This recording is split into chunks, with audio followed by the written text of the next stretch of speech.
Hello everyone, देखिए अब question number 4 देखो। इसमें क्या कहते हैं, if a box of sweets is divided among 24 childrens. कोई बॉक्स है स्वीट्स का, 24 चिल्ड्रंस में जब वो डिवाइड किया, दे विल गेट 5 स्वीट्स, यानी कि उनके पास कितनी आई, 5 स्वीट्स आई ईच, यानी कि एक जो बच्चा है या एक चिल्ड्रन है उसके पास 5 स्वीट्स आई। टोटल है 24 चिल्ड्रन, ठीक है। तो एक के पास आई 5 sweets. How many would each get if the number of children is reduced by 4। अगर 4 बच्चे घट जाएँ यहाँ से तो बताओ कितनी स्वीट्स मिलेंगी उनको। तो देखो ये बहुत ही सिंपल सा क्वेश्चन है। देखो सबसे पहले मैं इसमें यहाँ पर एक टेबल बनाता हूँ, ठीक है, जिससे कि आपको ये क्लियर हो जाए कहानी। देखो इसमें मैं क्या लिखूँगा, यहाँ सबसे पहले यहाँ लिखते हैं हम नंबर ऑफ़ चिल्ड्रन, ठीक है, और यहाँ पर लिखते हैं हम number of sweets for each children, ठीक है, फॉर ईच। क्लियर है इतनी बात। अब उसने बोला कि अगर 24 चिल्ड्रन हैं तो उनको कितनी मिलती हैं टॉफ़ीज़, 5 स्वीट्स मिलती हैं एक को, ठीक है। अब इस चीज़ को आपको समझना है कि जब उसने कहा कि अगर 4 रिड्यूस हो जाएँ, 4 रिड्यूस हो जाए मतलब क्या, जो रिड्यूस्ड हैं, रिड्यूस्ड चिल्ड्रंस बाय 4 है, ठीक है। तो यानी कि कितने हो गए, 24 में से 4 माइनस करो, 20 चिल्ड्रन है। तो कह रहा है जब 20 चिल्ड्रन हो जाएंगे तब उनको कितनी स्वीट्स मिलेंगी। तो अब यहाँ कहानी क्या है कि ये इन्वर्स का केस है कि डायरेक्ट का केस है, सोचने की बात है। एक बॉक्स है, ठीक है जी, जिसमें टॉफ़ीज़ पड़ी हैं, ठीक है, काफ़ी टॉफ़ीज़ हैं लेकिन फ़िक्स ही हैं, ठीक है, मान लो कितनी भी हैं लेकिन फ़िक्स हैं वो, ठीक है। तो जब 24 चिल्ड्रंस हैं तब हर एक बच्चे को कितनी टॉफ़ीज़ मिल रही हैं, 5 मिल रही हैं। तो जब बच्चे घट गए, 20 चिल्ड्रंस हो गए, अब बांटनी तो ये सारी टॉफ़ीज़ ही हैं, तो हर एक के हिस्से में टॉफ़ीज़ अब ज़्यादा आएंगी कि कम आएंगी, ज़्यादा आएंगी। समझ रहे हो ना ये बात। टॉफ़ीज़ तो सारी ही देनी है, ये नहीं है कि 20 है तो उनको भी 5 ही दे देनी है, नहीं, ये सारी ही ख़त्म करनी है। तो पहले जब ख़त्म हो गई वो 5 दे दी सबको, तब ख़त्म हो गई जब 24 थे।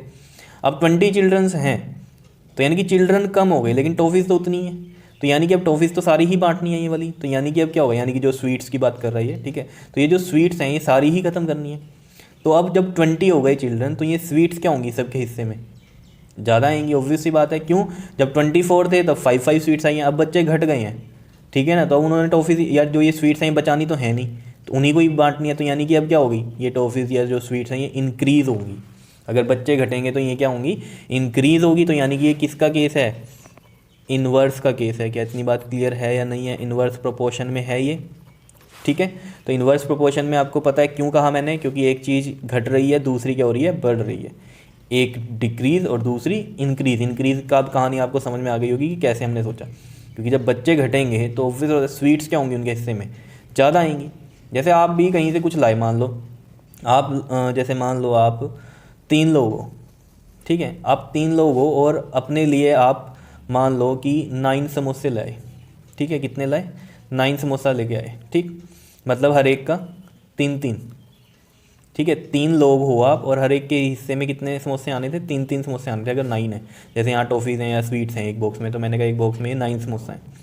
तो अब एक रिड्यूस हो गया, मान लो अब 2 लोग रह गए, ठीक है, तो अब हर एक के हिस्से में कितने आएंगे, बताओ जल्दी से, कैसे करोगे, 3 समोसे एक्स्ट्रा हो गए ना अब आपके पास, तो आप क्या करोगे, एक एक तो दोगे इनको, 4 हो गए, एक और बच गया तो आधा इसको दे दोगे, आधा इसको दे दोगे। मतलब कहने का क्या है कि अगर नंबर ऑफ़ पर्सन डिक्रीज़ हो रहे हैं तो जो क्वांटिटी है वो क्या हो जाएगी मिलने की, वो बढ़ेगी। समझ रहे हो, क्योंकि वो तो फिक्स है। जैसे 3 लोग थे, 9 समोसा थे, ठीक है, तो सबके हिस्से में 3 आने थे, लेकिन एक चला गया, तो अब कितने समोसे हो गए एक्स्ट्रा, आपका 3 एक्स्ट्रा पड़े ना, तो वो भी इन्हीं में बटेंगे। तो देख लो कहाँ 3 मिल रहे थे, कहाँ 4.5 समोसा मिल रहे हैं। तो वो वाली कहानी है बस इसमें भी, ठीक है। तो इन्वर्स का केस है तो आपको पता है ये XY का लेट करेंगे, ये X1, ये X2, ये Y1 और ये आपके पास Y2। तो आपको पता है इन्वर्स के केस में X1 Y1 इक्वल टू क्या करते हैं हम, X2 Y2 करते हैं। तो यानी कि 24 इंटू में 5 हो जाएगा। X1 24 है, Y1 5 है, और X2 है हमारे पास 20 और हमें Y2 हमें निकालना है। तो Y2 जब हम निकाल देंगे, देखो 24 इंटू में 5 और ये 20 नीचे आ जाएगा यहाँ पर, ये वाला यहाँ आ गया ना, ठीक है। तो 5 4 द 20 एंड 4 6 द 24। तो यानी कि अब जो स्वीट्स हैं हर एक बच्चे के पास वो कितनी मिलेंगी उनको, 6 स्वीट्स मिलेंगी। जब 24 थे 5 स्वीट्स मिल रही थी हर एक को, अब जब 20 हो गए चिल्ड्रन तो हर एक को कितनी स्वीट्स मिलेंगी, 6 स्वीट्स मिलेंगी। क्या इतनी बात क्लियर है या नहीं है, बताओ, समझ में आई कहानी। तो आंसर क्या हो गया हमारे पास, 6 स्वीट्स, ठीक है, मिलेंगी एक बच्चे को।